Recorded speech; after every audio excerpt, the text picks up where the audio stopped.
بسم اللہ الرحمن الرحیم۔ السلام علیکم ناظرین، کیسے ہو آپ؟ ناظرین، ابن جریر میں حضرت علی رضی اللہ عنہ کا فرمان ہے، جب تم میں سے کوئی شفا چاہے تو قرآن کریم کی کسی آیت کو کسی صحیفے پر لکھ لے اور اسے بارش کے پانی سے دھو لے اور اپنی بیوی کے مال مہر سے اس کی رضامندی سے پیسے لے کر شہد خرید لے اور اسے پی لے، بس اسی میں کئی وجہ سے شفا آ جائے گی۔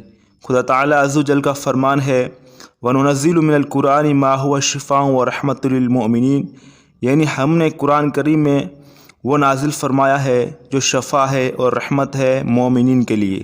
ایک دوسری آیت میں ہے، وَأَنزَلْنَا مِنَ السَّمَاءِ مَاءً مُبَارَكًا، ہم آسمان سے بابرکت پانی برساتے ہیں۔ اور فرمان ہے، یعنی اگر عورتیں اپنے مال مہر میں سے اپنی خوشی سے تمہیں دے دے تو بے شک تم اسے کھاؤ پیو صحتا پچتا۔ شہد کے بارے میں فرمان تعالیٰ ہے، فیہ شفاء للناس، شہد میں لوگوں کے لیے شفا ہے۔ ابن ماجہ میں ہے، حضور صلی اللہ علیہ وسلم فرماتے ہیں، جو شخص ہر مہینے میں 3 دن صبح کو شہد چاٹ لے اسے کوئی بڑا بلا نہیں پہنچے گی۔ نوٹ: 3 چیزیں برکت ہیں۔ نمبر 1، بیوی کا مہر۔ قرآن کہتا ہے تم اسے کھاؤ مزے لے کر۔ علماء نے لکھا ہے کہ کوئی آدمی کاروبار کرے، بیوی کے مہر کی رقم تھوڑی سی اس میں لگا دے، انشاءاللہ نقصان نہ ہوگا۔